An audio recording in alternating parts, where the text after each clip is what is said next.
तो सब गड़बड़ हो जाएगा।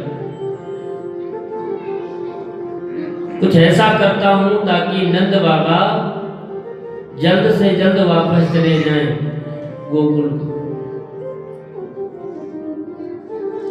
तो वसुदेव जी जाकर कहने लगे, अरे नंद बाबा भैया राम राम। वसुदेव जी के परम मित्र हैं नंद बाबा। नंद बाबा ने कहा, अरे वसुदेव भैया कैसे हैं, आओ ठीक ठाक।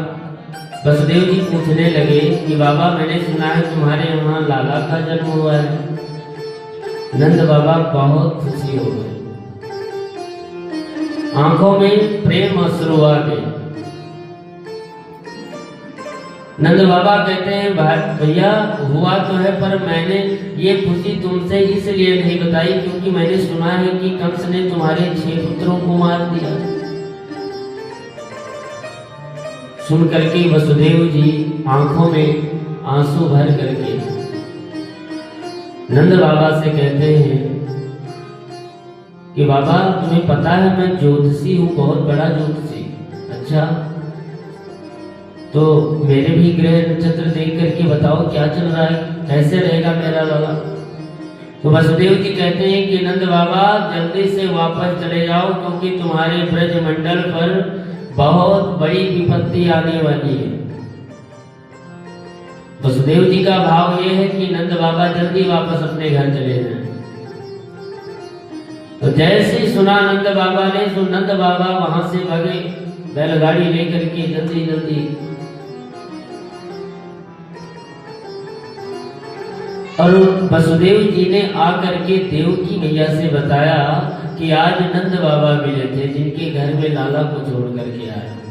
सुन करके देवकी मैया रोने लगी और कहने लगी कि पंख होता तो मैं उड़ जाती नंद बाबा के द्वार। उमड़ घुमड़ मेरे जिया में आवे बहे दूध की धार, लाल मेरो रोवत होई गो क्यों के रोवत होई गो, लाल मेरो रोवत होई गो क्यों के रोवत होई गो, लाल मेरो रोवत होई गो क्यों को सोवत होई गो।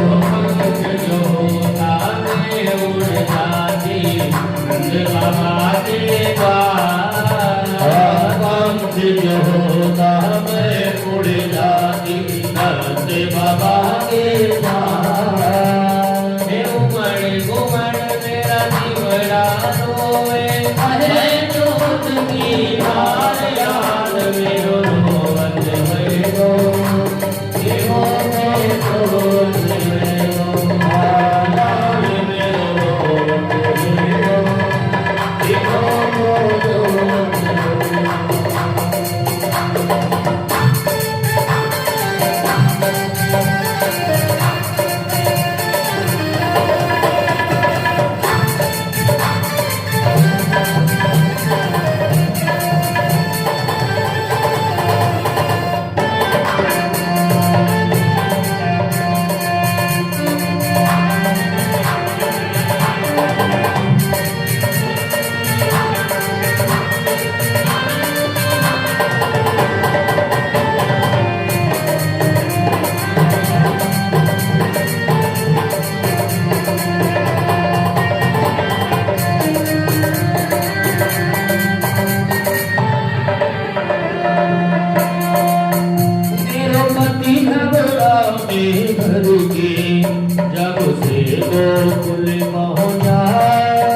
लाल मेरो रोवत होई गो क्यों को सोवत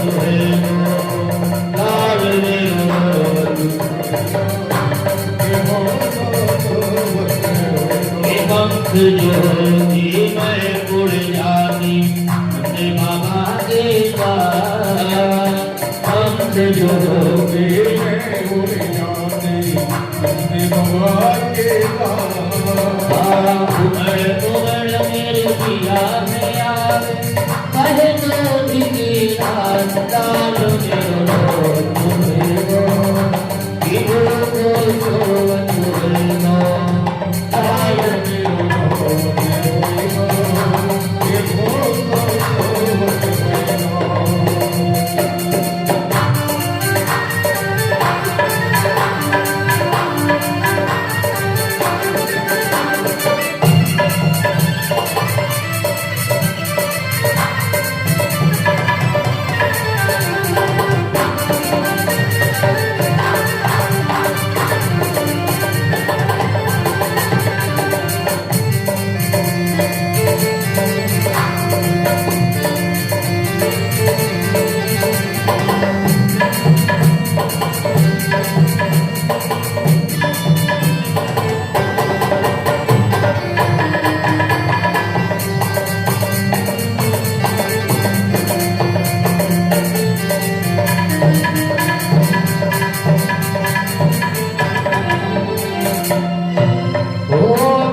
मेरी गोदी में रखदारी कंचाले के सुधारी मेरी गोदी में रहदारी वतन से दोस्ती ने आगे पत्थर पर्दे मारी वतन से दोस्ती ने आगे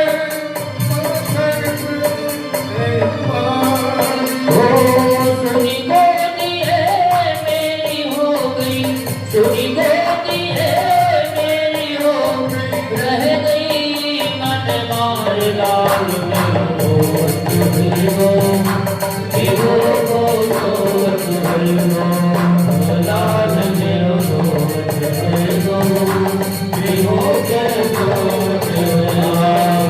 लाल मेरो तुम्हें हो जीवो को तुम्हें हो लाल मेरो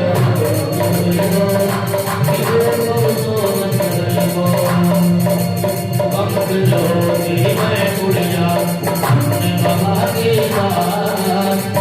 ज्योति मैं उड़ जाती नंद बाबा के पास। उमड़ उमड़ मेरी पिया गया अरे तुझकी ताल मेरो तुम्हें हो गिरो को लाल मेरो तुम्हें हो गिरो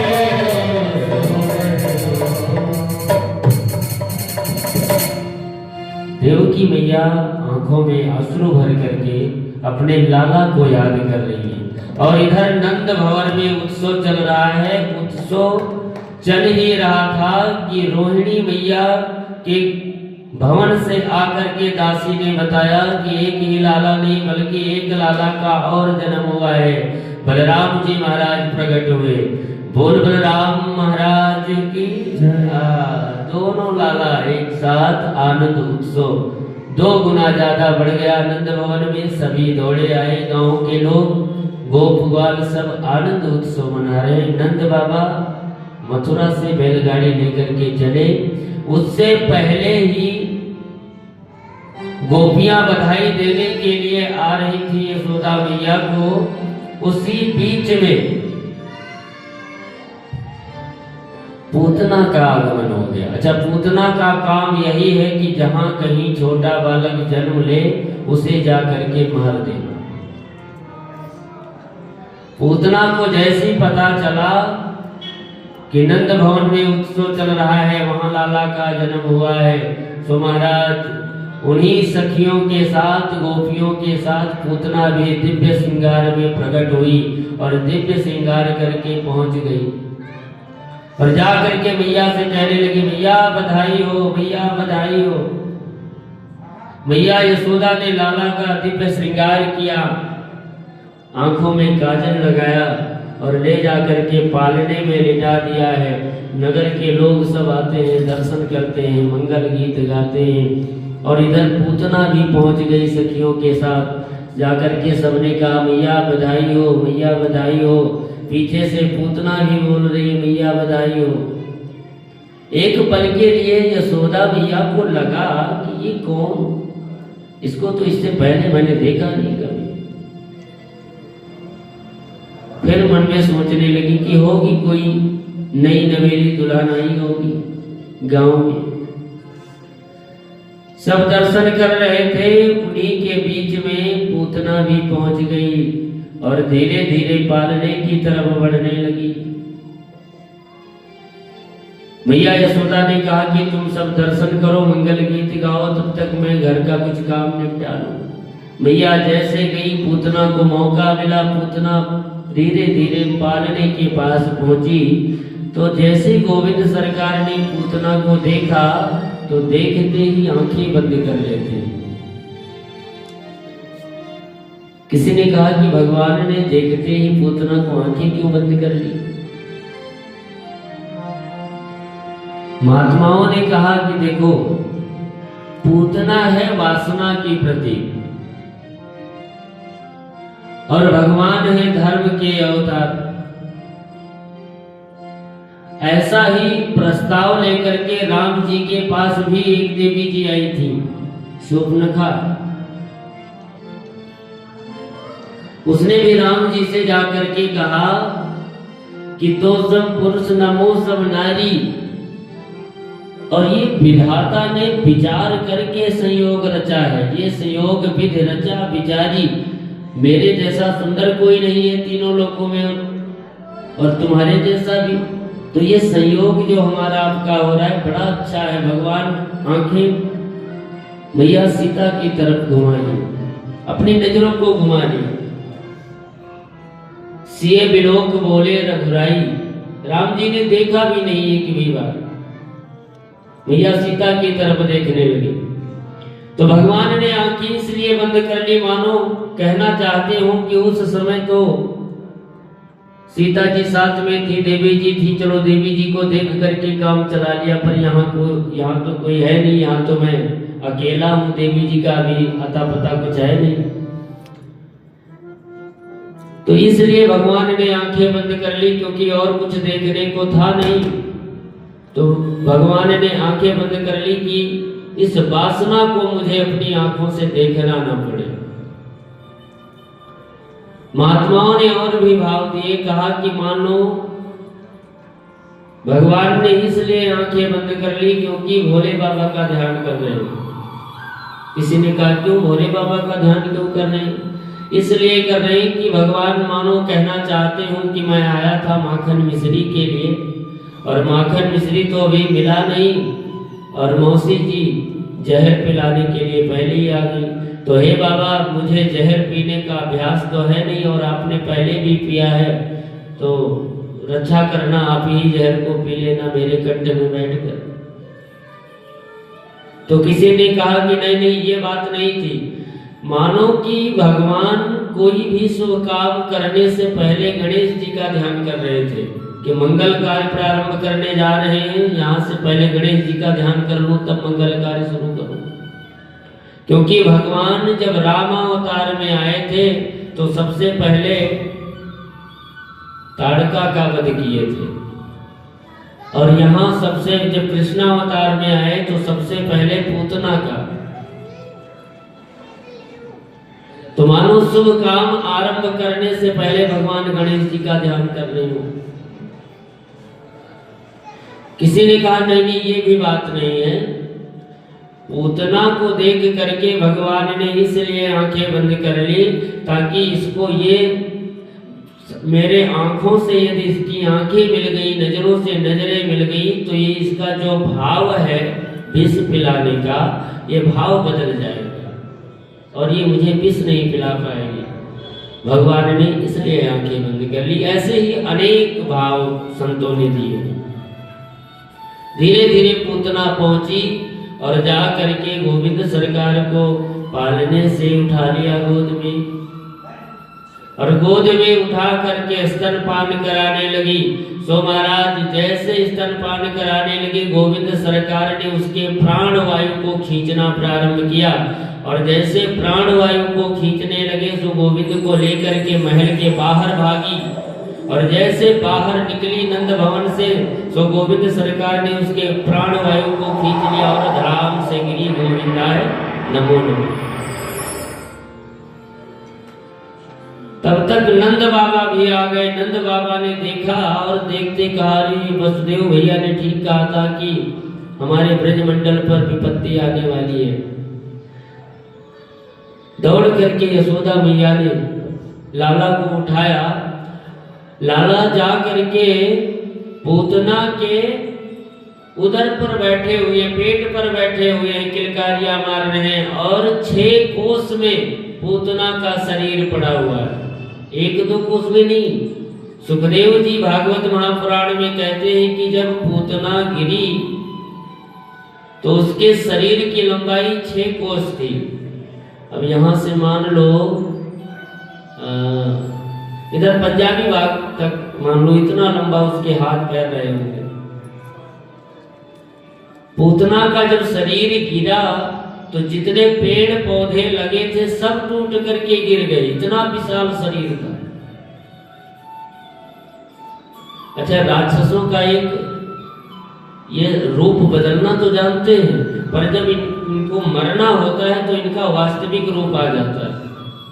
गई तो नकली भेष बनाकर, और भगवान कहते हैं मेरे पास नकली भेष बना करके आओगे तो फिर वापस जाने नहीं दूंगा। राम अवतार में भी अब राम जी से मिलने के लिए जितने राक्षस आए सब नकली भेष बना बना करके आ रहे थे। रावण आया नकली भेष बनाकर।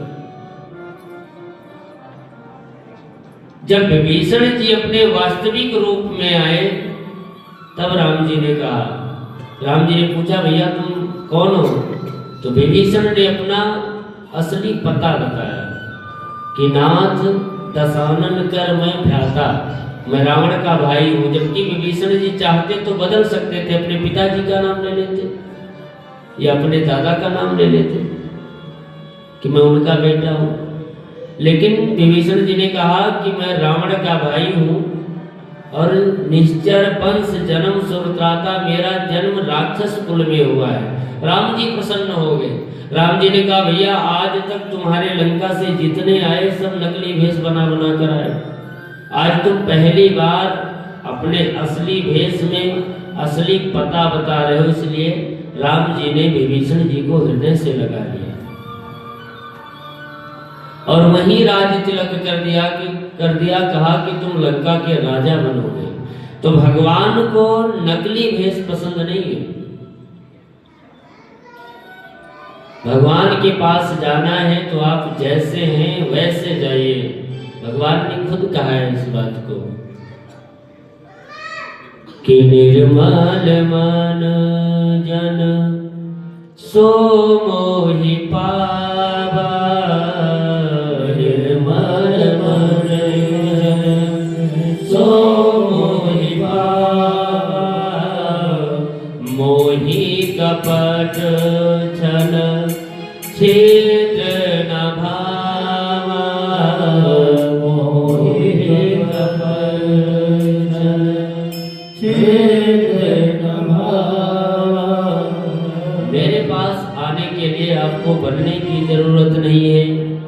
पूतना बन करके आई थी, गोविंद सरकार ने उसे परम धाम भेज दिया। लेकिन भगवान की उदारता देखिए, पूतना को परम दिव्य धाम में भेजा। परीक्षित जी ने पूछा सुखदेव जी से, महाराज वो तो भगवान को मारने गई थी, तो भगवान ने उसे अपने दिव्य धाम में क्यों भेजा? अरे उसे तो नरक में भेजना चाहिए था। परीक्षित जी ने जब पूछा तो सुखदेव जी कहते हैं कि थी तो वो राक्षस, लेकिन उसने जब भगवान को अपना स्तनपान कराने का भाव रखा तो भगवान ने उन्हें मां का दर्जा दे दिया। कहा ये भाव तो केवल एक माँ कर सकती है। इसलिए जब मैंने अपने मन के भीतर माँ का भाव बना लिया है तो इसे दिव्य धाम भेजना परम आवश्यक है, क्योंकि ये हमारे माँ समान हो गई। भगवान ने दिव्य धाम भेज दिया। कितने दयालु हैं हमारे परमात्मा।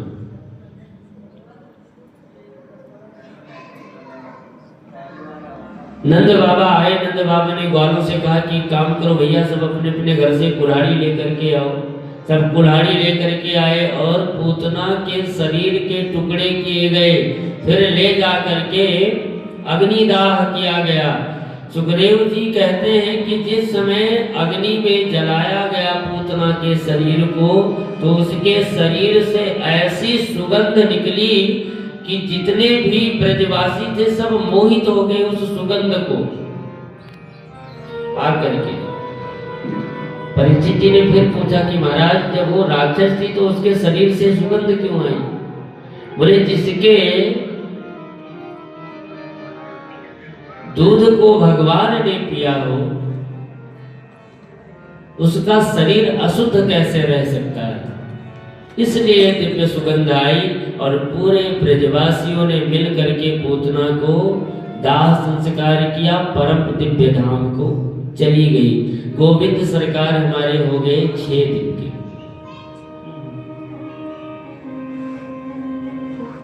एक दिन मैया यशोदा ने लाला को स्नान कराया, दिव्य वस्त्र पहनाए और पहना करके आंखों में काजल लगाई। काजल लगा करके मस्तक पे काजल का टीका लगाती हैं और टीका लगा करके लाला के मुखड़े को निहारने लगी। गोविंद सरकार का मुख देख रही हैं और कह रही हैं कि यशोदा के गोद खिलौना हो, कहूँ नजर न लागे। यशोदा के गोद खिलौना हो, कहूँ नजर न लागे। यशोदा के गोद खिलौना हो, कहूँ नजर न लागे। नजर न लागे कहीं नजर न लागे। नजर न लागे कहीं नजर न लागे। यशोदा के गोद खिलौना हो, कहूँ नजर न लागे। यशोदा के गोद खिलौना हो, कहीं नजर न लागे। हरि बोल।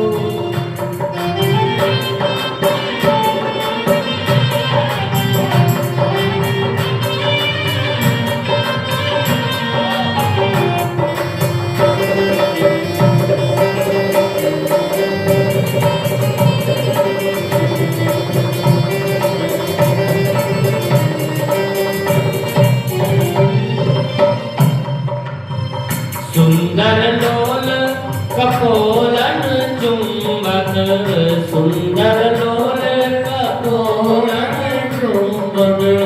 सुंदर लोल कपोलन चुंबक। सुंदर लोल चुंबक। बार बार लाला के मुख को देख रही हूँ। सुंदर लोल कपोलन चुंबक। सुंदर लोल कपोलन चुंबक। मानो सुघर सलोना हो, कहूँ नजर न लागे। भोला की गोद खिलौना हो, कहूँ नजर न लागे। नजर न लागे कहूँ नजर न लागे। नजर न लागे कहूँ नजर न लागे। नजर न लागे कहूँ नजर न लागे।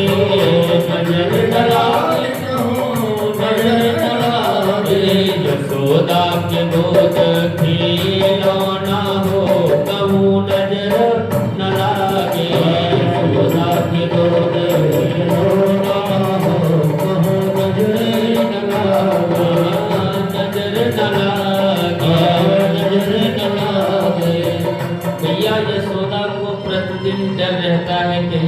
लाला को नजर न लगे। लाला जब छोटा होता है तो माताएं मस्तक पे काला टीका लगा देती काजल का, कि कहीं नजर न लग जाए लाला। सुखदेव जी कहते हैं परीक्षित जी से कि न जाने कौन से गुण पर दयानिधि रीझ जाते हैं। पूतना ने जहर पिलाने का प्रयास किया पर भगवान ने दिव्य धाम की प्राप्ति करा दी। गुण अवगुण नहीं देखते हैं। जन अवगुण प्रभु मान न को, दीन बंधु अत मृदुल स्वभाव। इतना मीठा स्वभाव है, इतना कोमल स्वभाव है भगवान का कि अकारण कृपा कर देते हैं भक्तों पे। कृपा कितनी करते हैं शरणागतों पर, ये जा करके सुदामा दुखारी से पूछो। और करामात क्या इनके चरणों की रज में जा करके गौतम की नारी से पूछो। इसने बड़ा सुंदर कहा कि कृपा कितनी करते हैं शरणागतों पर, कृपा कितनी करते हैं शरणागतों पर। बताएंगे यदि तुम्हें मिलेंगे विभीषण, ये पतितों को पावन कैसे बनाते। जटायु सरिस सहारित पूछो, जटायु सरिस सहारित पूछो। करामात क्या इनके चरणों की रज में, करामात क्या उनके चरणों की रज में। ले जाकर के गौतम की नारी से पूछो, ले जाकर के गौतम की नारी से पूछो।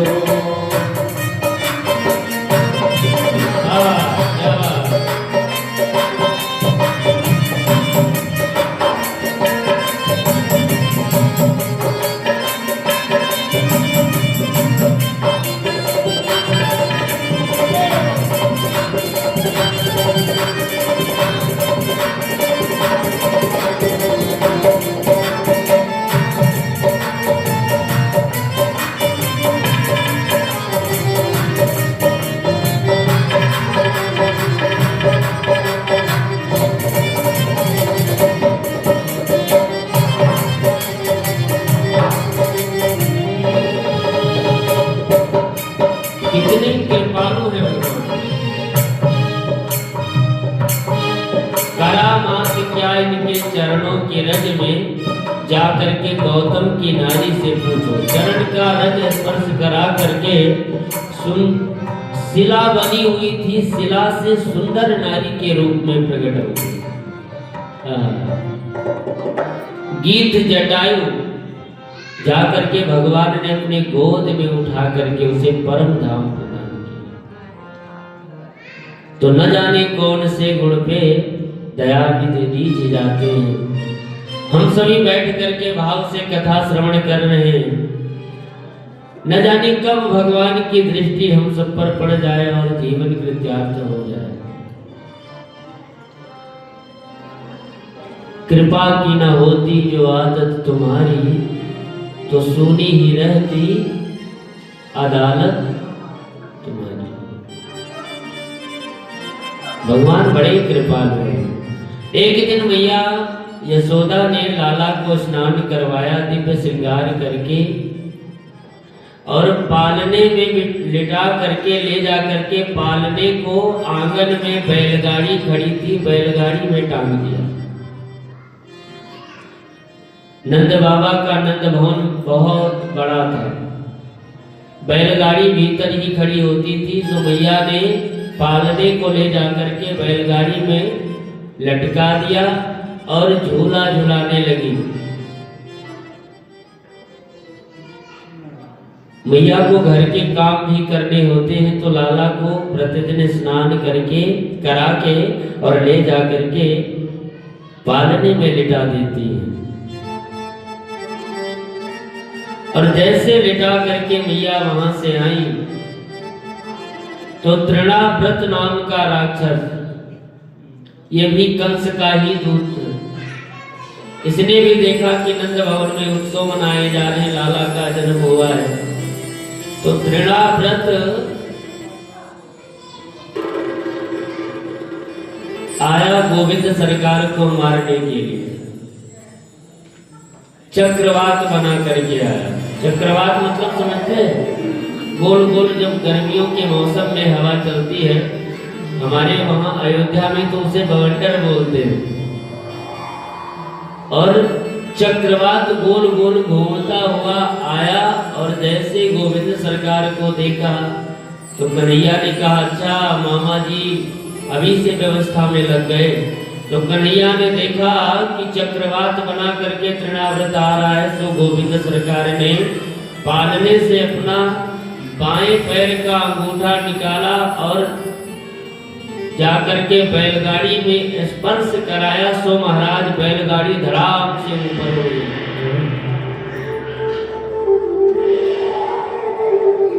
छोटे छोटे ग्वाल वहीं खेल रहे थे।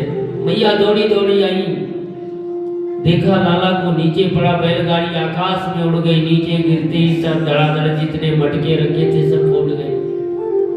एक लाला दौड़ा दौड़ा आया और कहने लगा, मैया मैंने देखा तेरे लाला ने एक लात मारी, सो बैलगाड़ी धड़ाम से ऊपर हो गई। मैया ने खूब डांट लगाई, अरे अभी नेक सो मेरो लाला, बैलगाड़ी को कैसे लात मारेगा। अब मैया को कहां पता कि ये लाला बहुत चमत्कारी है।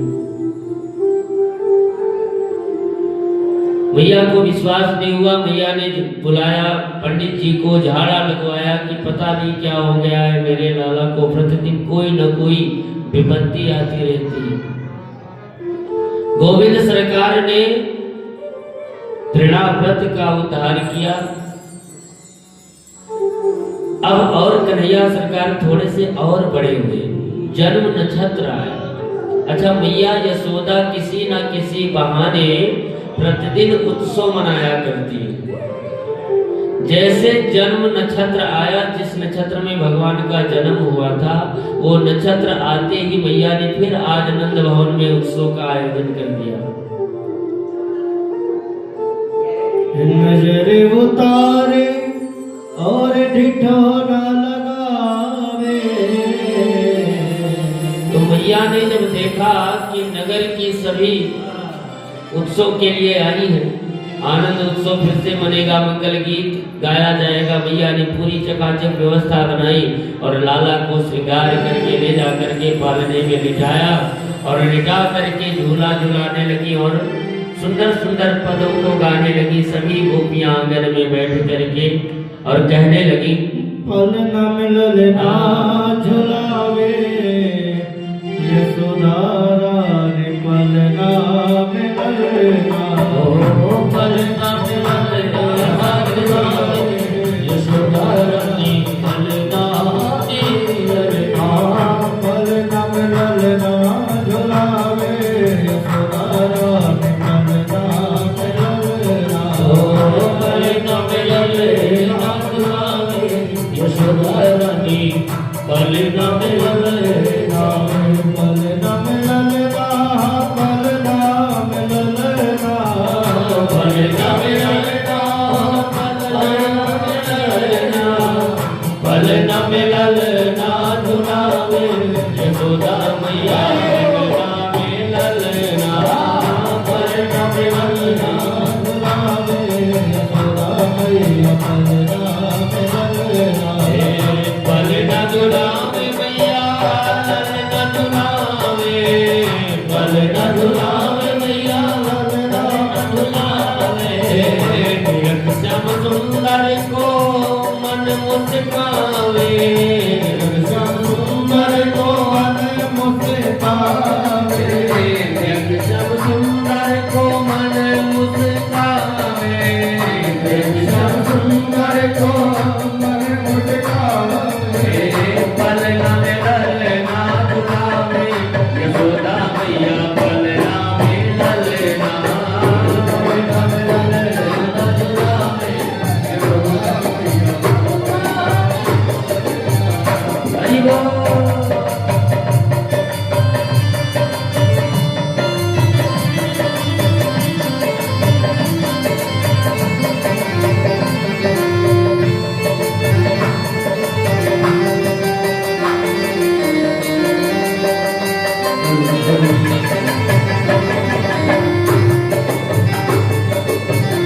नजरिया उतारे डिठो न लगावे, नजरिया उतारे डिठो न लगावे। डिठोना का मतलब समझते हैं आप लोग? डिठोना किसे कहते हैं? काला टीका यहाँ लगा देती माता है। नजरिया उतारे डिठो न लगावे, नजरिया उतारे डिठो न लगावे। कब दौड़ जाए नंद बाबा को बुलावे, कब दौड़ जाए नंद बाबा को बुलावे। अंगना में खुशियाँ मनावे, यशोदा मैया पलना में ललना, पलना में ललना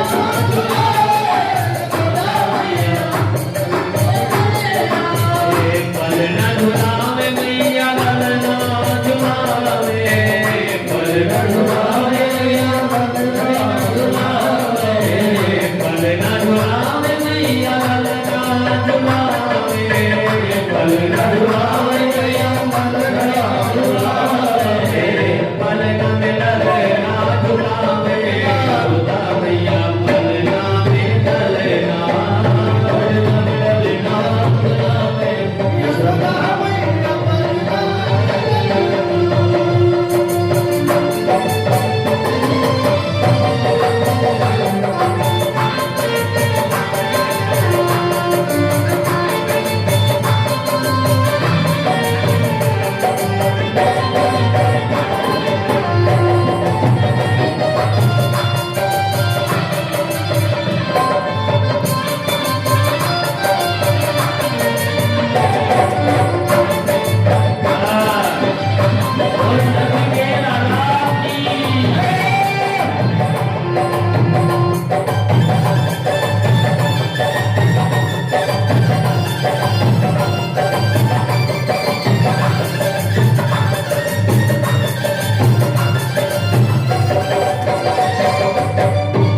अब यशोदा मैया प्रतिदिन किसी न किसी बहाने आनंद का उत्सव मनाती रहती है। इधर जैसे देवताओं को पता चला कि लाला का जन्म हुआ है, सो महाराज प्रतिदिन दर्शन करने के लिए आने लगे। सभी भेष बदल बदल कर देवता आते हैं और दर्शन करके चले जाते हैं। मैया यशोदा लाला को ऐसे छिपा के रखती है कि कहीं कोई देख ना ले और नजर ना लग जाए मेरे लाला। एक दिन भोले बाबा पहुंच गए दर्शन के लिए। अब भोले बाबा जब आए दर्शन के लिए तो दर्शन नहीं कर पाए, बाहर से जोगी का भेष बना करके आए। तो भोले बाबा ने सोचा कि मैया ऐसे तो दर्शन कराएंगे नहीं। अच्छा, भोले बाबा काग विशिष्ट जी से एक वादा कर लिए थे कि जब जब भगवान का जन्म होगा तब तब हम तुम्हें लेकर चलेंगे साथ में दर्शन करवाने के लिए। राम अवतार में जब भगवान आए थे तो काग विशिष्ट और भोले बाबा साथ में दर्शन के लिए आए थे, और आज जब कृष्णा अवतार में भगवान आए तो भी काग विशिष्ट जी आए। पहले भोले बाबा आए, जब दर्शन नहीं हो पाया आकर के आंगन में उड़े। भोले बाबा बाहर दरवाजे पे, काग विशिष्ट जी ने सोचा कि पहले मैं अपने भेष में जाकर के देखता हूँ। तो जब अपने भेष में आए तो जैसे आंगन में पहुंचे सो यशोदा मैया डंडा लेकर दौड़ पड़े, दर्शन नहीं हो पाए। यशोदा मैया कहती दूर से ही दर्शन कर लो, पास मत आना।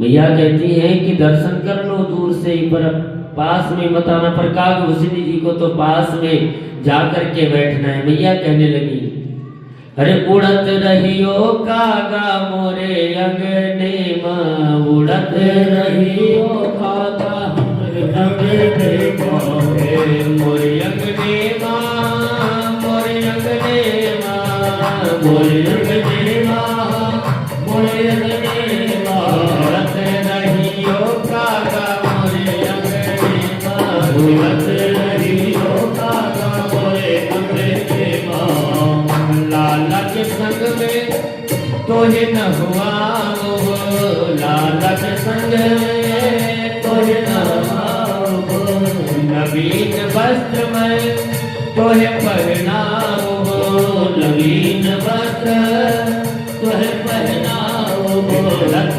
रहियो कागा मोरे अंगना, लत रहियो लाला मोरे अंगना, लत रहियो कागा मोरे अंगना, लत रहियो लाला मोरे अंगना। मैया ने कहा तो कागभूषण जी ने सोचा कि बात बनेगी नहीं, मैया तो कह रही है ऐसे ऊपर से खेल के चले जाओ और मुझे तो इनके साथ खेलना है, इनके पास बैठना है। तो भोले बाबा से जा करके बोले अब अगर चलना है दर्शन के लिए तो भेष बदलना पड़ेगा। तो भोले बाबा ने योगी का भेष बनाया, देख एकदम जटाजूट बढ़ा करके माला पहन ली भोले बाबा ने, और ज्योतिषी बन करके कागभूषण जी चेला बन गए। दोनों लोग पहुंचे जा करके गोकुल के गलियों में घूमने लगे। अब कागभूषण जी उनकी तारीफ कर रहे कि हमारी गुरु जी बड़े ज्योतिषी हैं, सब कुछ पहले ही बता देते हैं। एक सखी ने जाकर के नंद भवन में यशोदा मैया से कहा कि एक बहुत बड़े ज्योतिषी आए, हाथ देखकर सब बता देते हैं। अच्छा, तो मैया यशोदा ने कहा कि जाकर के उनको बुलाना, लाला के हाथ दिखवाते। अब जैसे इतना कहा वो सखी पहुंच गई, जाकर के कहने लगे हे बाबा यशोदा मैया ने बुलाया है लाला के हाथ देखने। बोले बाबा गदगद हो गए कि मौका मिल गया। कागभूषण जी ने पीछे से हाथ पकड़ा कि अकेले नहीं जाने दूंगा, मैं भी साथ में चलूंगा। भोले बाबा ने कहा कि पहले मुझे तो जाने दो। कागभूषण और भोले बाबा जैसे भीतर जाने लगे,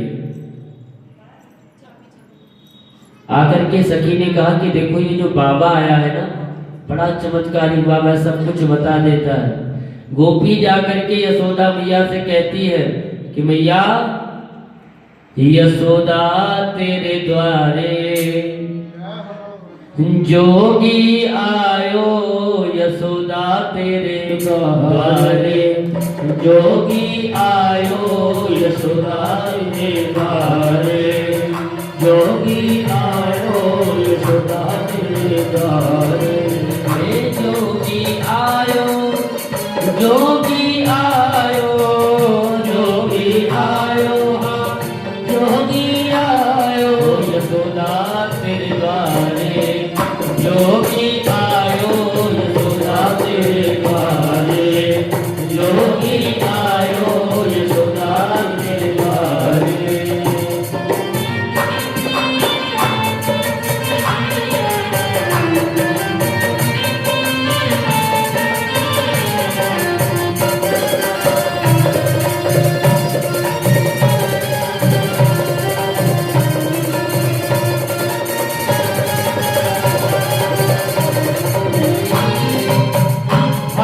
कमंडल गल मुंडमाला, हाथ कमंडल गल मुंडमाला, हाथ कमंडल गल मुंडमाला, हाथ कमंडल गल मुंडमाला, गले में सर्प लटकायो, यशोदा तेरी द्वारे जोगी आयो, यशोदा तेरे द्वारे जोगी आयो, यशोदा तेरे द्वारे जोगी आयो।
जैसे जाकर के लाला के दर्शन को पहुंचे पास में, मैया ने जैसे लाला का हाथ दिखाया, भोले बाबा हाथ तो देखे नहीं, देखते देखते आंखें एकदम खुली खुली रह गई।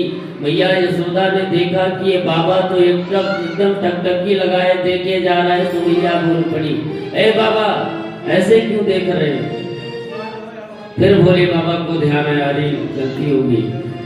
भोले बाबा ने कहा कि देखो भैया, मैं ज्योतिषी तो बहुत बड़ा हूं, पर मुझे दिखाई कम देता है। ये जो मेरा चेला है ना साथ में, मैं ये रेखा देख करके मुझे बताएगा, फिर मैं उसका भविष्य फल बताऊं। अब काकभूषण जी को भी मौका मिल गया।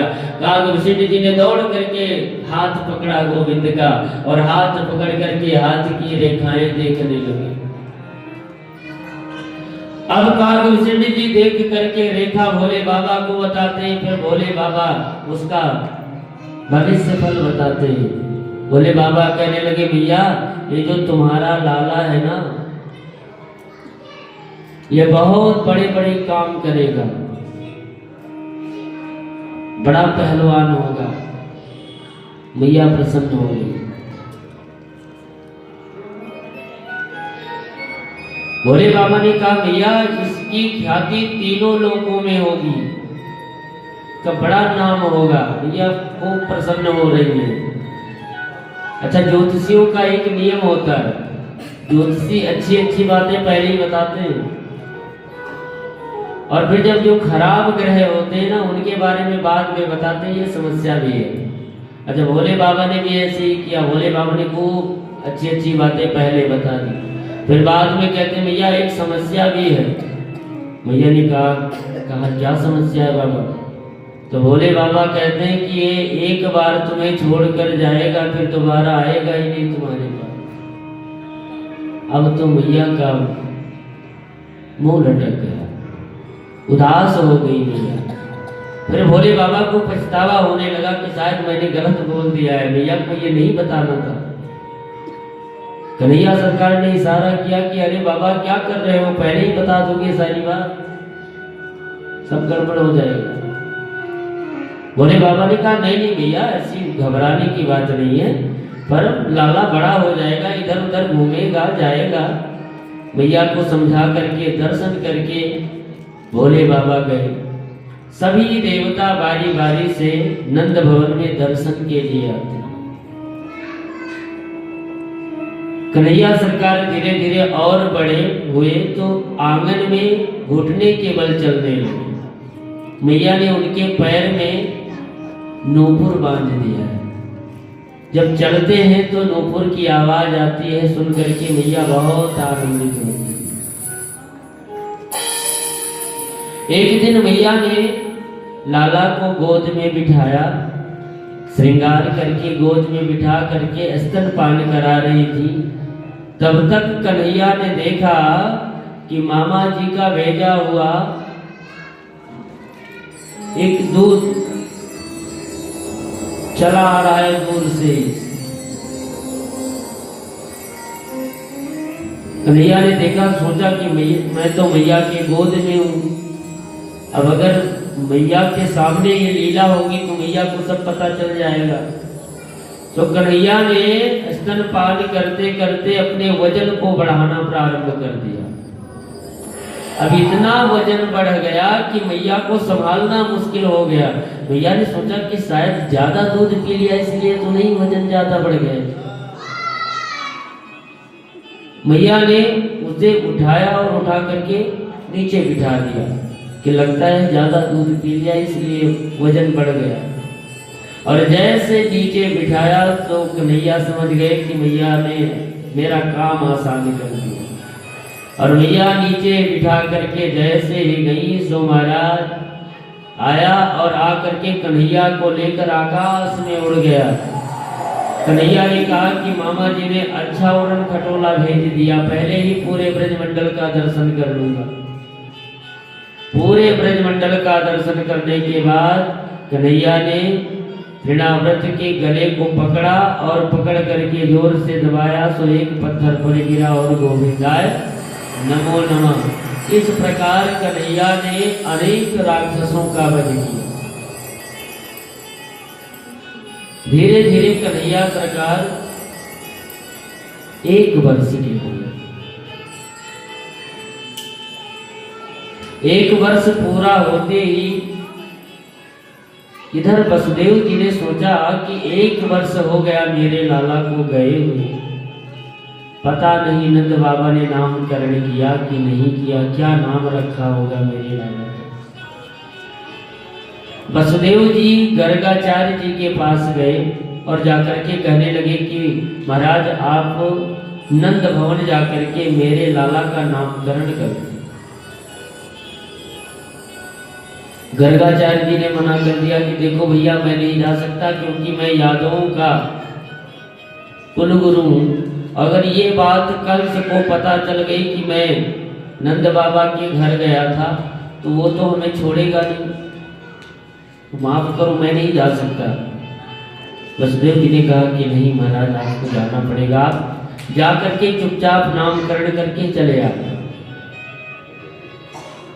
गर्गाचार्य जी नंद भवन गए और जैसे नंद भवन में गए नंद बाबा से मिले। नंद बाबा से कहने लगे गर्गाचार्य जी कि महाराज मैंने सुना है तुम्हारे यहाँ लाला का जन्म हुआ है, खूब आनंद उत्सव मनाया जा रहा है आपके महल में।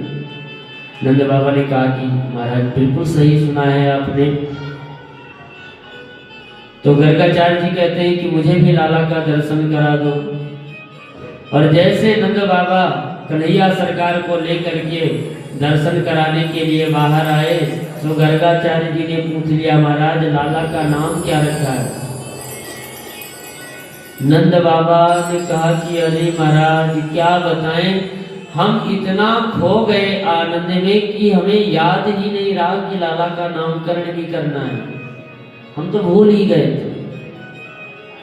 अब महाराज आप आ ही गए हो तो आप ही नामकरण कर दो। गर्गाचार्य जी ने कहा कि देखो मैं नामकरण तो कर दूंगा पर ये व्यवस्था चुपचाप से होनी चाहिए, किसी को पता नहीं लगना चाहिए। नंद बाबा गर्गाचार्य जी को ले जाकर के गौशाले में बिठाए। जो नंद बाबा का गौशाला था जहाँ 9 लाख गैया रहती हैं, नंद बाबा ने ले जाकर के गर्गाचार्य जी को गौशाले में आसन लगाया, बिठाया और आकर के मैया यशोदा से कहने लगे कि लाला को तैयार करके लाओ, आज लाला का नामकरण किया जाए।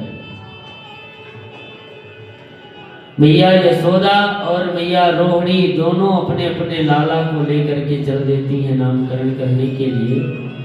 रास्ते में मैया यशोदा ने कहा कि ये काम करो। रोहिणी मैया से कहती है कि लाओ मैं तुम्हारा लाला मैं ले लेती हूँ और मेरे कन्हैया को तुम ले लो। देखे तो कि जो पंडित जी आए हैं नामकरण करने ये असली वाले हैं कि ऐसी खड़िया पलटन वाले चंदन लगा के आ गए। परीक्षण करने के लिए मैया ने लाला को बदल दिया। अब रोहिणी मैया के गोद में यशोदा नंदन और यशोदा मैया के गोद में रोहिणी नंदन बदल करके पहुंच गई। जैसे गर्गाचार्य जी के पास पहुंची तो गर्गाचार्य जी ने देखा रोहिणी मैया के गोद में यशोदा नंदन को देखते रह गए, आंखें फटी रह गई। मैया यशोदा ने जब देखा कि मेरे लाला को ही देख रहे हैं तो बोल पड़ी, ए बाबा नजर लगाओगे क्या मेरे लाला को ऐसे देख रहे।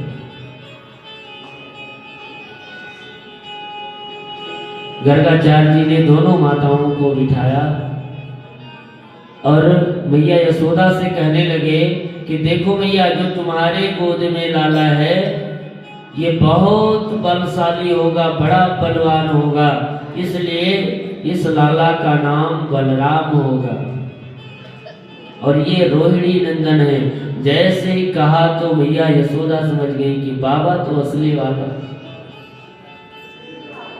अब जैसे कन्हैया सरकार को देख करके गर्गाचार्य जी ने कहा मैया इनके क्या नाम रखूं, ऐसे तो इनके हजारों नाम हैं। मैया ने कहा हजारों नाम, अभी मेरे लाला का नामकरण नहीं हुआ, आप हजारों नाम बता रहे। महाराज मुझे हजारों से मतलब नहीं, एक कोई सुंदर सो नाम रख दो।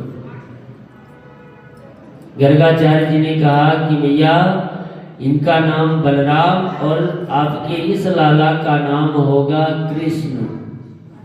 जैसे ही नामकरण किया सो मैया उदास हो गई। मैया ने कहा कि महाराज ये तो मोते बोला ही नहीं जाएगा, कोई अच्छा सा नाम रखने के लिए बोला था, आपने ये क्या नाम रख दिया, ये तो मुझसे बोला ही नहीं जाएगा। भगवान कृष्ण का जो नाम है ये थोड़ा क्लिष्ट शब्द में है, हर किसी से नहीं बोला जाता। कोई किशन कहता है तो कोई कुछ कहता है। मैया यशोदा से भी बोला नहीं गया। मैया ने कहा कि ये मुझसे नहीं बोला जाएगा नाम।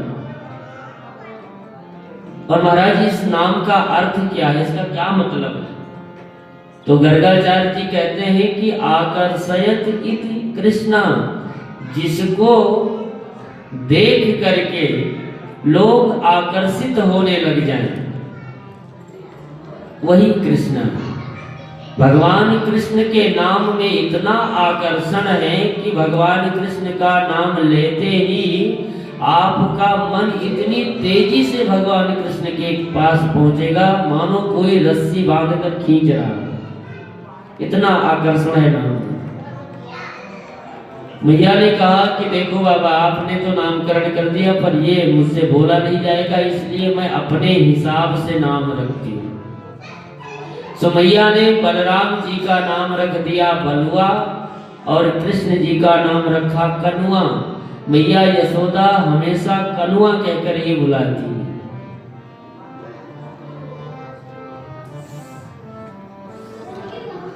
धीरे धीरे कन्हैया सरकार और बड़े हुए, नामकरण हो गया। गर्गाचार्य जी वापस मथुरा गए।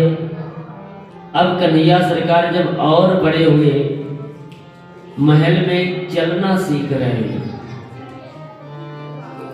मैया ने नूपुर बांध दिया है पैरों में। जब चलते हैं और रुंझुन रुंझुन की आवाज जब आती है तो मैया सुन करके बहुत प्रसन्न होती है। नंद बाबा मैया यशोदा सब कुछ भूल जाते हैं। लाला के दर्शन करके प्रातः काल उठते ही लाला को लेकर के मैया यशोदा बैठ जाती है। घर के सब काम काज पड़े रहते हैं। जब नगर की गोपियां सब इकट्ठा हो जाती हैं फिर मैया यशोदा घर के कार्य को करती है। एक दिन मैया यशोदा लाला को स्नान करवा करके श्रृंगार कर रही थी तो लाला मैया के हाथ छुड़ा करके भागने लगे आंगन में।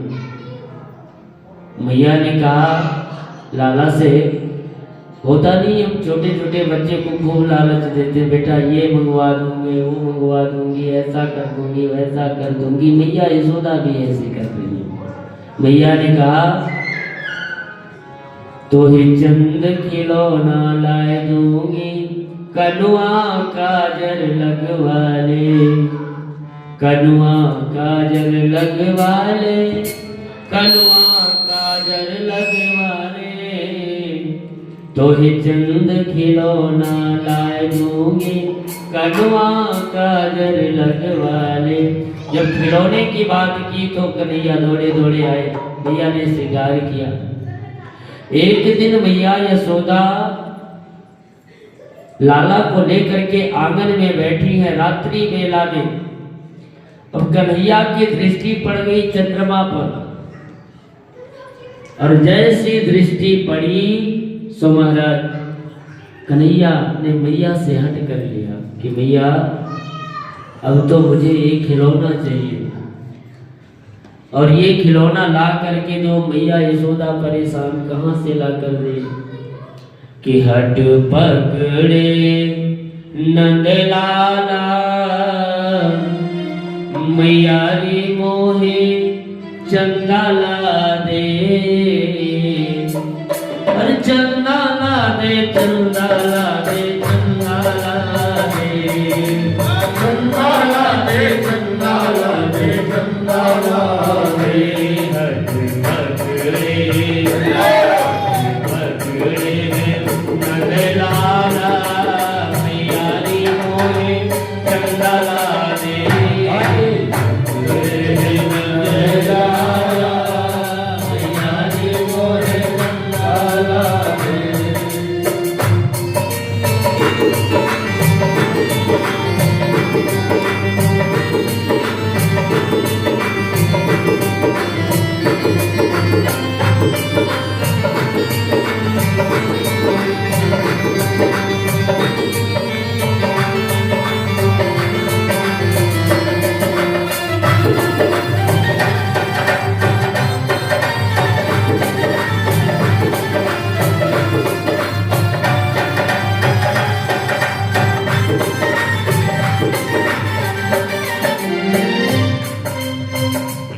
मैया यशोदा करें क्या, कोई उपाय नहीं सूझ रहा है। बहुत देर बाद उन्हें समझ में आया तो मैया यशोदा एक बड़े से थाली में पानी भर करके लाई और पानी भर करके लाई आंगन में रख देती है। ओ मात यशोदा दौड़ी आई पानी भर कर लाई, मात यशोदा दौड़ी आई पानी भर कर लाई। अब पानी भर करके लाई तो थाली में चंदा की परछाई दिखा रही। अब चंदा की जब परछाई देखी लाला ने तो देख करके हाथों से पकड़ने का प्रयास कर रहे। दर्शन कीजिए आप, क्या दृश्य रहा होगा उस समय का नंद भवन का, नंद के आंगन का, जिसके आंगन में परमात्मा स्वयं बाल रूप में खेल रहा होगा। क्या आनंद रहा होगा नंद भवन का, जिसकी लीला को सुन करके हम और आप इतना आनंदित हो जाते हैं। वो आनंद सरकार स्वयं यशोदा मैया के आंगन में जब खेल रहे होंगे तो क्या दृश्य रहा होगा, कल्पना करिए आप। चंदा को पकड़ने का प्रयास करते हैं, ये वही परमात्मा है जिनके इशारों पर सूर्य चंद्रमा इत्यादि चलते हैं। वो आज आंगन में खेल रहे हैं और चंदा को पकड़ने का प्रयास करते हैं। हट पकड़े नंद लाला मैया रे मोए चंदा लाले, हट पकड़े नंद लाला मैया रे मोए चंदा लाले, चंदा लाले चंदा लाले चंदा लाले, ओ चंदा लाले चंदा लाले चंदा लाले।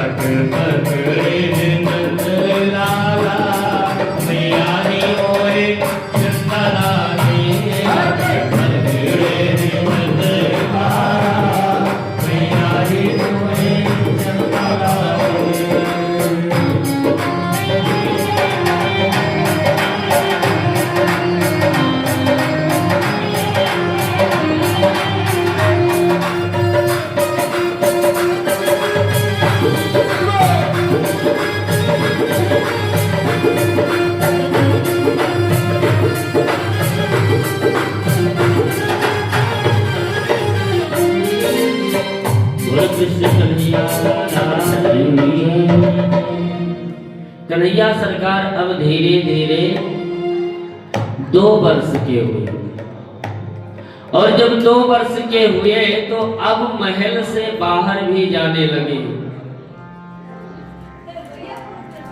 महल से बाहर खेलने के लिए जाने लगे।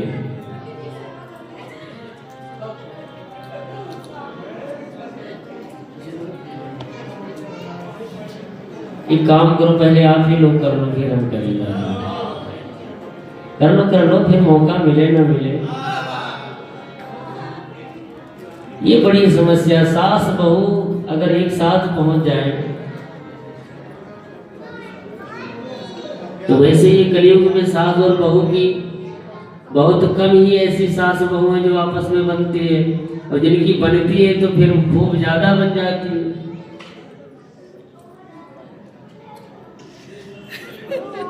बोल बांके बिहारी लाल की जय।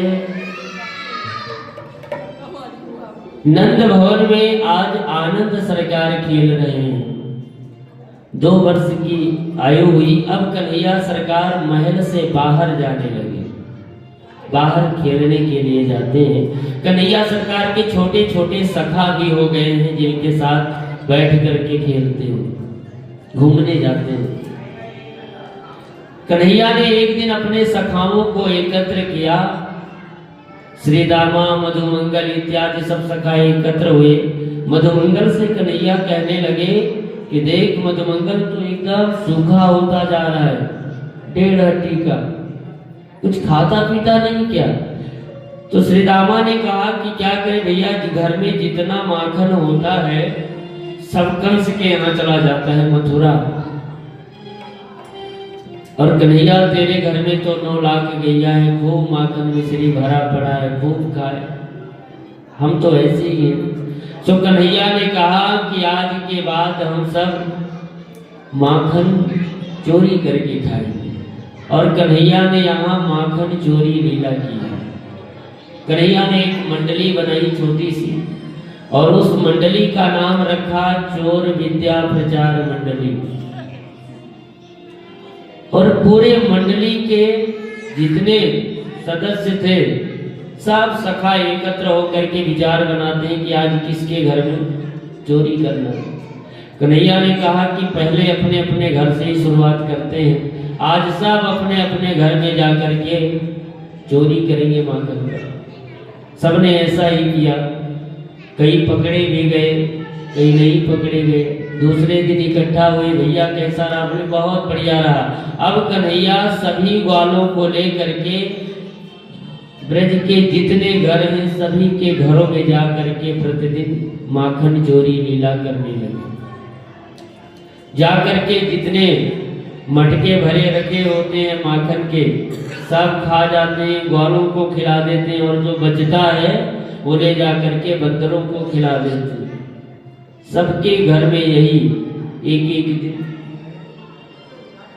घर में जाते हैं। जिसके घर में माखन नहीं मिलता है उसके घर के जितने मटके होते हैं सब फोड़ करके आ जाते हैं। एक कैसा ग्वाला है इसके घर में माखन नहीं है। कन्हैया प्रत्येक घरों में जा करके माखन चोरी लीला करते हैं। धीरे धीरे मैया यशोदा के पास शिकायतें आने लगी।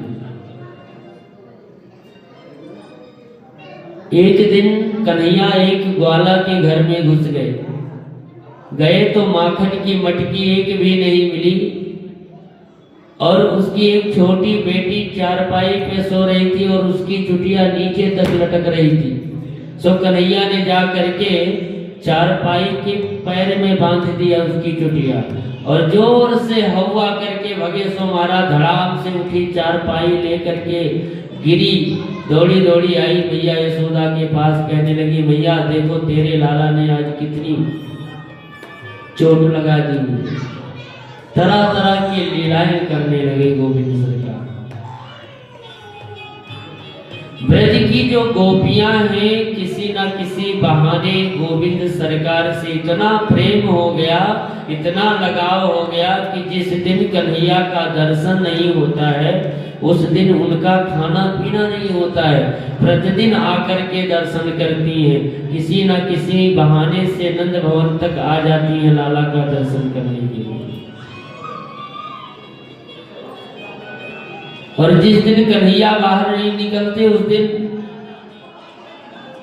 गोपियां खुद कुछ ना कुछ काम बना करके मैया के पास पहुंच जाती हैं। कन्हैया सरकार ने सबका मनोरथ पूर्ण किया। अच्छा एक बात और आप समझ लीजिए, ये ब्रज की जो गोपियां हैं, जो ग्वाल हैं, ये साधारण नहीं है।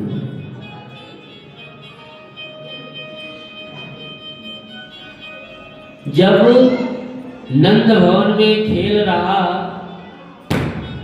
वो पूर्ण ब्रह्म परमेश्वर साधारण नहीं है, तो उनके साथ खेलने वाले परिकर के लोग कैसे साधारण होंगे? कल्पना करें। कई बार भगवान के लीलाओं पर लोग प्रश्न चिन्ह लगाते हैं, भगवान ने ऐसा किया?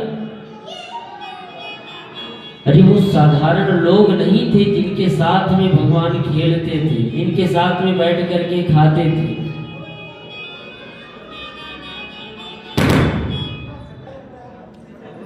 कन्हैया सरकार धीरे धीरे और बड़े हुए।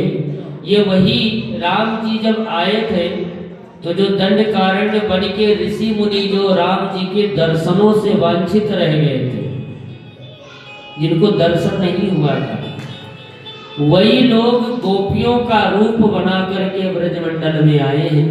और आज गोविंद सरकार के दर्शन करके मानो कहना चाहते हो कि उस समय आपने दर्शन नहीं दिया था, इस बार तो हम जी भर के दर्शन करेंगे, आपके साथ खेलेंगे, नाचेंगे, पूरा दर्शन का लाभ ले रहे हैं। जनकपुर के लोग जब राम जी विवाह करने के लिए जनकपुर पहुंचे तो वहां के लोग जो दर्शन से रह गए थे, दर्शन नहीं कर पाए थे, वो लोग कृष्णा अवतार में ब्रजमंडल में लता पता बन करके, ऋषि मुनि बन करके, गोप ग्वाल बन करके भगवान के दर्शन करने के लिए आए हैं और दर्शन करके जीवन को आनंदित कर रहे हैं। अगर ये भाव हम समझ लेंगे तो भगवान के लीलाओं पर प्रश्न नहीं लगेगा। जो लोग नहीं जानते हैं भगवान की भगवत्ता को, वो लोग प्रायः सोचते हैं ऐसा कि भगवान ने ऐसा कैसे किया। एक बार मुझसे किसी ने कहा भी था कि महाराज भगवान ने 16,108 विवाह किया, हम लोग भी कर सकते हैं क्या? तो हमने कहा भगवान 6 दिन की आयु में जहर पिए थे, पहले आप वो ट्राई करके देखो। भगवान 27 दिन की उम्र में तृणाव्रत का जैसे राक्षस का उद्धार किए थे, पहले वो करके देख लो, फिर वो भी कर लेना। तो ऐसे ही लोग प्रश्न चिन्ह लगाते हैं, तो उनको भगवान के लीलाओं में उन्हें ये नहीं पता होता है कि भगवान की लीला और साधारण नर की लीला दोनों में भेद है, दोनों में फर्क है। गोविंद सरकार धीरे धीरे और बड़े हुए, माखन चोरी लीला करते करते कन्हैया ने एक दिन सोचा कि ब्रज का माखन तो खूब चख लिया, अब जरा इस ब्रज का रज भी चख करके देखूं कि कैसा है स्वाद इसका। मैया यशोदा जल भरने के लिए पनगढ़ पर गई, लाला को लेकर गई है साथ में, लाला को वही बिठा देती है, जल भरने के लिए जाती है। सो लाला ने मिट्टी का एक ढेला उठाया और सीधा गटक गए। एक सखी वहीं बैठी बैठी देख रही थी, मैया यशोदा से दौड़ करके गई और मैया यशोदा से कहने लगी, मैया तुम्हारे लाला ने मिट्टी खाया। अब मैया दौड़ी दौड़ी आई और एक छड़ी उठाई मैया ने। मैया ने कहा मुंह खोलो, दिखाओ क्या खाया। अच्छा, मैया के कहने पे गोविंद सरकार मुंह नहीं खोल रहे। क्यों नहीं खोल रहे? इसलिए नहीं खोल रहे कि कहीं मैंने मुंह खोल दिया। और मैया यशोदा को, क्योंकि भगवान का जो विराट रूप है उसमें करोड़ों ब्रह्मांड समाहित है, एक आध नहीं करोड़ों ब्रह्मांड। ब्रह्मांड निकाया निर्मित माया, रोम रोम प्रतिवेद गए। एक दो ब्रह्मांड नहीं, करोड़ों सूर्य चंद्रमा है, करोड़ों लोक हैं। और इसीलिए गोविंद सरकार मुख नहीं खोल रहे कि कहीं गलती से मुंह खुल गया और मैया ने ये सब देख लिया तो सब गड़बड़ हो जाएगा, मैया को पता चल जाएगा कि मैं कौन हूं। अच्छा, मैया यशोदा के सामने और ब्रजवासियों के सामने भगवान ने ऐसी कोई लीला नहीं की कि जिससे उन्हें लगे कि मैं भगवान हूं। अब महाराज जैसे ही मैया ने कहा कि मुख खोलो, बार बार कहने लगी, सो गोविंद सरकार ने मुख खोला और जैसे मुख खोला तो मैया को गोविंद सरकार के मुख में करोड़ों पहाड़, नदियां, झरने सब नजर आने लगे। मैया को लगा कि शायद बुढ़ापे की आंखें हैं, आंखें तो नहीं खराब हो गई। मैया ने आंखें बंद कर ली और जैसे आंखें बंद की सो गोविंद सरकार ने अपनी माया हटा ली। तो मैया ने खूब डांट लगाई गोविंद सरकार को। कन्हैया ने सोचा कि अब तो ब्रज का माखन भी खा लिया, ब्रज की रज भी खा ली।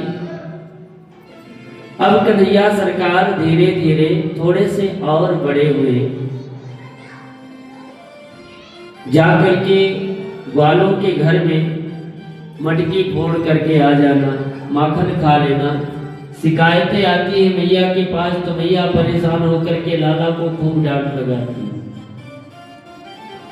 एक दिन एक ग्वाल के घर में माखन चोरी करने गए कन्हैया सरकार, तो उसने कन्हैया को अपने घर में रस्सी से बांध दिया और बांध करके मैया यशोदा को बुलाने आई कि मैया यशोदा आप चल करके खुद देख लो तुम्हारे लाला ने क्या किया है। जब हम कहने आते हैं तो आप हमें भी डांटने लगती हो कि मेरा लाला ऐसा नहीं कर सकता। अब जैसे ही मैया यशोदा के पास आई और कहने लगी मैया मैं तुम्हारे लाला को घर में बंद करके आई हूँ, चल करके देख लो। तो मैया यशोदा ने कहा मेरा लाला तो मेरे घर में सो रहा है। परम आश्चर्य हुआ उस गोपी को। मैया ने लाला को आवाज लगाई, लाला देख बाहर को आइयो। तो कन्हैया सरकार दौड़ करके बाहर आए। उस गोपी ने देखा कि कन्हैया यहाँ नंद भवन में दौड़ करके अपने घर गई, जाकर के देखा वहां भी रस्सी में बंधे हुए। अपनी मीठी सी मुस्कान जैसे दिखाई, सब भगवत्ता उसकी गायब हो गई। कन्हैया सरकार अनेक प्रकार की लीलाएं करते हैं। एक दिन मैया यशोदा के पास सभी गोपियां मिल करके उलाहना देने के लिए पहुंची। तो मैया ने कन्हैया को बुलाया और बुला करके कहा कि आज तो इसको बिल्कुल नहीं छोड़ूंगी। तो मैया ने एक डंडी उठाई और कन्हैया के पीछे पीछे दौड़ पड़ी। अब आगे आगे कन्हैया सरकार ब्रज की गलियों में भाग रहे हैं और पीछे से मैया यशोदा छड़ी लेकर के दौड़ रही है। सुखदेव जी ने परीक्षित जी से कहा कि ये दर्शन कर लो ब्रह्म का, जो आज मैया यशोदा के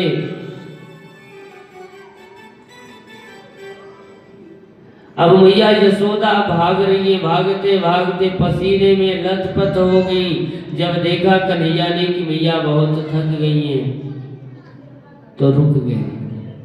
मैया ने कहा लाला रुक जा, नहीं तो आज बहुत पिटाई हो जाएगी। तो कन्हैया नहीं रुक रहे। मैया ने कहा लाला रुक जा, तेरी पूजा करूंगी। तो रुक गए। लो मैया फिर तो रुक जाऊंगा। और जैसे रुके तो मैया ने पकड़ा और ला करके आंगन में मैया यशोदा के 2 वृक्ष लगे हैं यमला अर्जुन का, ला करके वहीं ओखल पड़ी थी। मैया यशोदा ने रस्सी उठाई और ओखल में बांधने लगी। अब मैया जैसे रस्सी लेकर के आई ओखल में बांधने लगी, तो ओखल में बांधते समय हर बार 2 अंगुल छोटी पड़ जा रही है रस्सी। फिर दौड़ करके जाती है, रस्सी लेकर के आती है, फिर बांधना शुरू करती है, फिर 2 अंगुल छोटी रह जाती है। मैया बांधते बांधते थक गई। सुखदेव जी कहते हैं परीक्षित ये परमात्मा जिनके माया से पूरा संसार चल रहा है, माया के बंधनों में पूरी दुनिया बंधी हुई है, आज उनको मैया यशोदा बांधना चाह रही है। जब कन्हैया ने देखा कि मैया बहुत थक गई हैं, तो अपनी माया हटा ली और ओखल से बंध गए। मैया बांध करके और कहने लगी आज पूरा दिन तुझे नहीं छोड़ूंगी, यही बंधा रहेगा। मैया अपने घर के काज करने लगी। तो लाला ने देखा कि मैया गई, अब तो ओखल को खींचने लगे और खींचते खींचते आगे बढ़े तो 2 वृक्ष लगे हुए थे, उसी के बीच में ओखल फंस गई।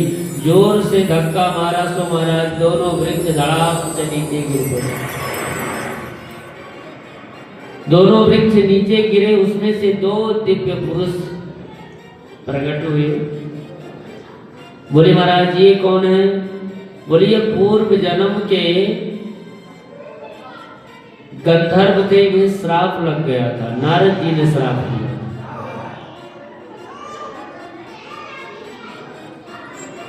एक बार नारद जी जा रहे थे और ये दोनों सरोवर में स्नान कर रहे थे। नारद जी को जब देखा तो नारद जी को प्रणाम किया, वृक्ष की तरह खड़े हो गए। तो नारद बाबा ने श्राप दे दिया कि जाओ तुम वृक्ष हो जाओ। बाद में हाथ जोड़े प्रार्थना किए कि महाराज हमारे मुक्ति का समय क्या होगा, अवधि क्या होगी। तब नारद जी ने कहा कि तुम्हारे श्राप की मुक्ति जब गोविंद सरकार कृष्ण अवतार में आएंगे तब तुम्हें मुक्त करेंगे। सो भगवान ने आज इन दोनों को मुक्त किया दामोदर लीला करके। अब कन्हैया सरकार थोड़े और बड़े हुए। एक दिन नंद बाबा ने सोचा कि जब से मेरे लाला का जन्म हुआ है तब से कोई ना कोई विपत्ति गोकुल में आती रहती है, तो क्यों ना इस जगह को छोड़ दिया जाए। ग्वालों को बुलाया और ग्वालों को बुला करके नंद बाबा ने बैलगाड़ी में सामान रखा और गोकुल छोड़ करके वृंदावन जाने लगे। वृंदावन की तैयारी हुई। सभी ग्वालों को साथ में लेकर के नगर के जितने लोग थे सबको लेकर के पहुंचे वृंदावन। वृंदावन में जाकर के, वैसे वृंदावन के आसपास कई वन हैं, निधि वन, ताल वन, अंबिका वन, लेकिन वृंदावन जो था वो नंद बाबा को बहुत अच्छा लगा। वृंदावन मतलब तुलसी का वन था, तुलसी बहुत थी वृंदावन में। नंद बाबा को बहुत अच्छा लगा। नंद बाबा ने कहा हम सब यहीं विश्राम करेंगे, यहीं अपना घर बनाएंगे। नंद बाबा उसी वृंदावन में निवास बनाए लाला के साथ में, और सभी नगर के लोग जाकर के वृंदावन में रहने लगे। आइए एक बार वृंदावन की महिमा हम सभी भाव के साथ सुने। आली रे मोहे लागे वृंदावन को, आली रे मोहे लागे वृंदावन को, आली रे मोहे लागे वृंदावन को, आली रे मोहे लागे वृंदावन को, आली रे मोहे लागे वृंदावन को। अगर अच्छा लग रहा हो वृंदावन आप लोगों को तो ताली तो बजाए सकते हो।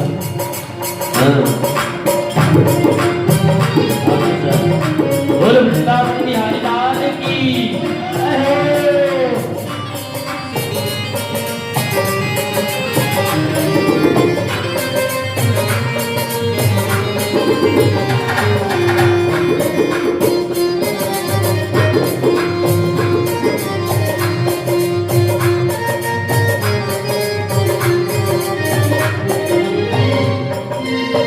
घर घर तुलसी ठाकुर सेवा, घर घर तुलसी ठाकुर सेवा, घर घर तुलसी ठाकुर सेवा, घर घर तुलसी ठाकुर सेवा।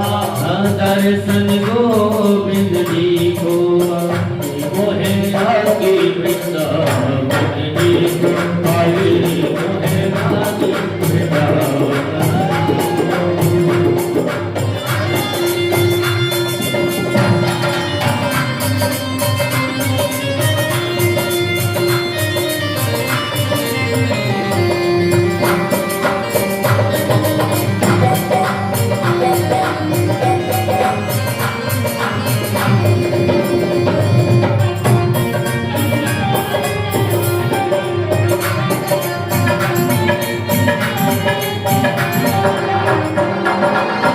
निर्मल नीर बहत यमुना को, मोजनी बहत यमुना को, निर्मल नीर बहत यमुना को, निर्मल नीर बहत यमुना को, भोजन दूध दही को, हरि मोहे लागे वृंदावन को,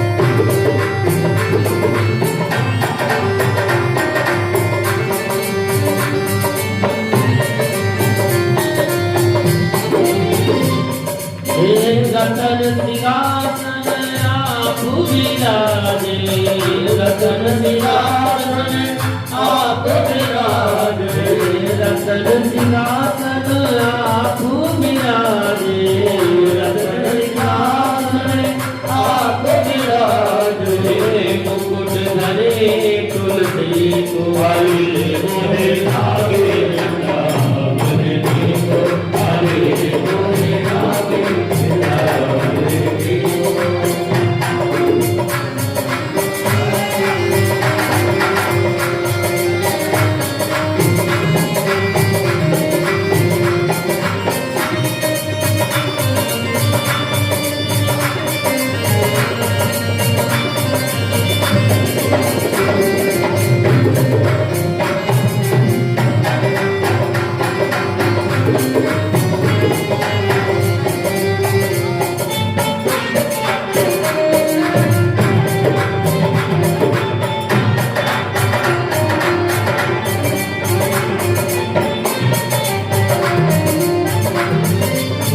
कुंजन कुंजन फिरत राधिका, कुंजन कुंजन फिरत राधिका, कुंजन कुंजन फिरत राधिका, कुंजन कुंजन फिरत राधिका, सबद सुनत मुरली को रे माँ, सबद सुनत मुरली को आली रे मोरी लागे,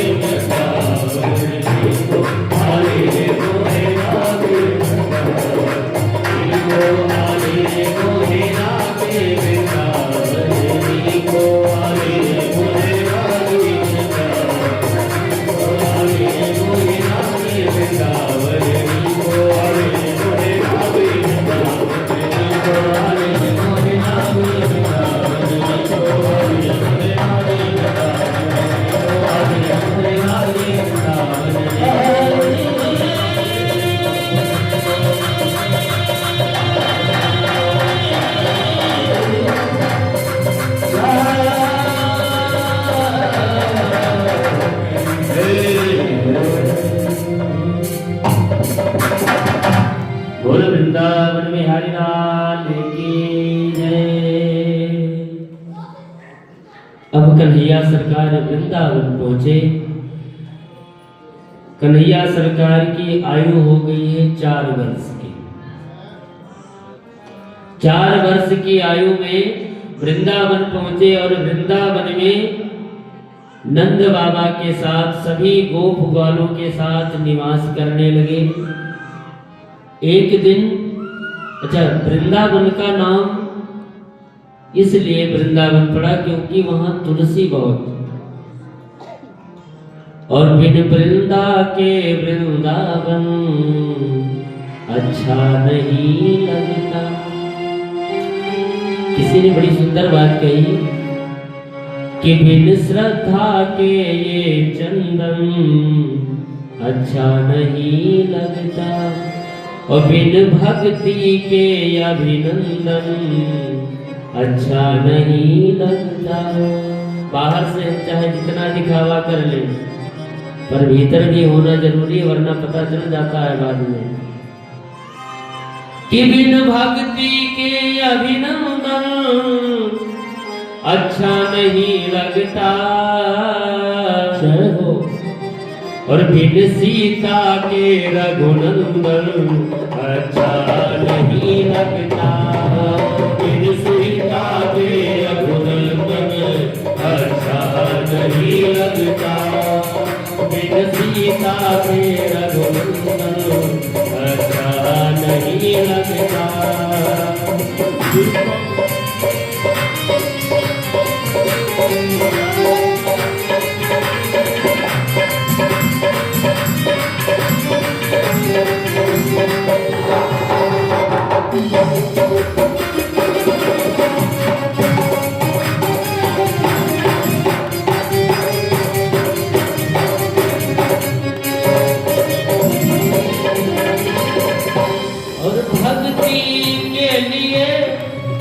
एक वृंदा चाहिए, क्योंकि अगर घर में तुलसी का वृक्ष लगा हुआ है तो ठाकुर जी आपके घर के भोग को ग्रहण करेंगे। अगर तुलसी नहीं है तो भोग ग्रहण नहीं करते हैं गोविंद सरकार। भक्ति के लिए एक वृंदा चाहिए, बिन वृंदा के वृंदावन अच्छा नहीं लगता। बिन वृंदा के वृंदावन अच्छा नहीं लगता। बिन वृंदा के वृंदावन अच्छा नहीं लगता।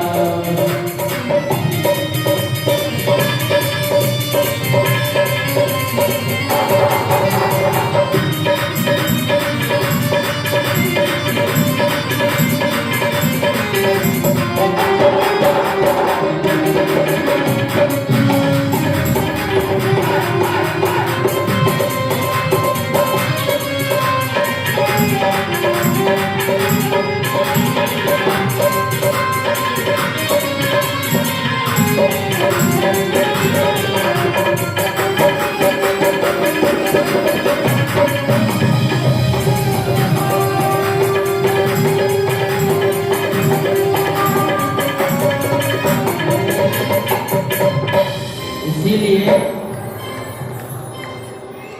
श्रद्धा और भक्ति बहुत जरूरी है। केवल चंदन लगा लेने से, माला पहन लेने से भक्ति नहीं दिखती है।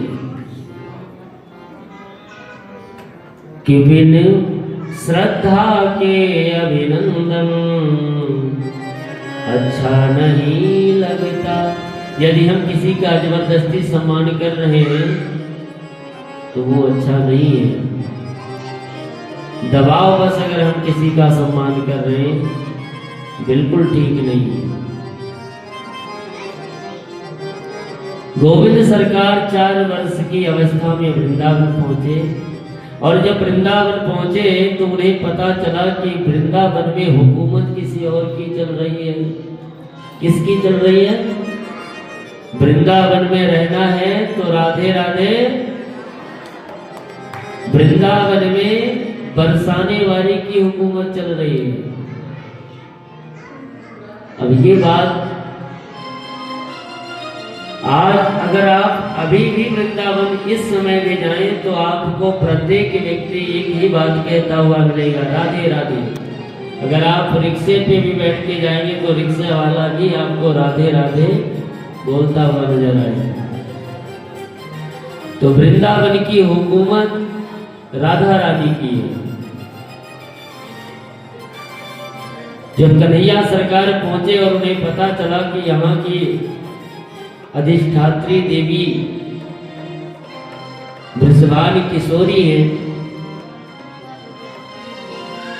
किसी ने बड़ी सुंदर बात कही कि वृंदावन में हुक्म चले बरसाने वाली का। वृंदावन में हुक्म चले बरसाने वाली का। वृंदावन में हुक्म चले बरसाने वाली का।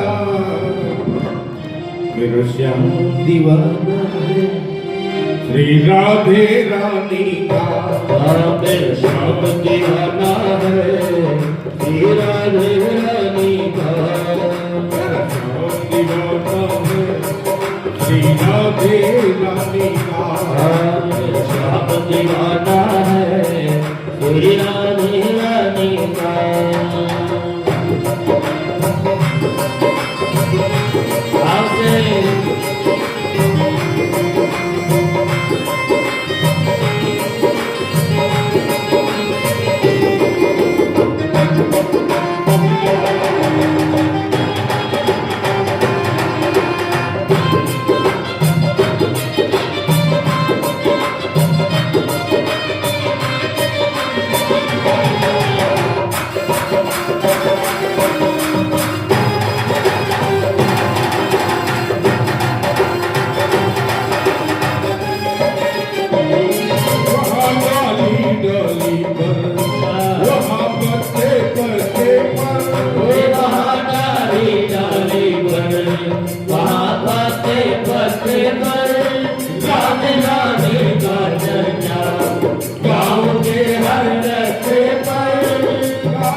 के हर रास्ते पर बाटे बाटे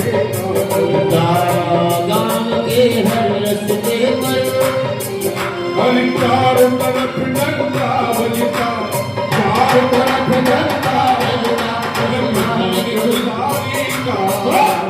चारों तरफ डंका बजता,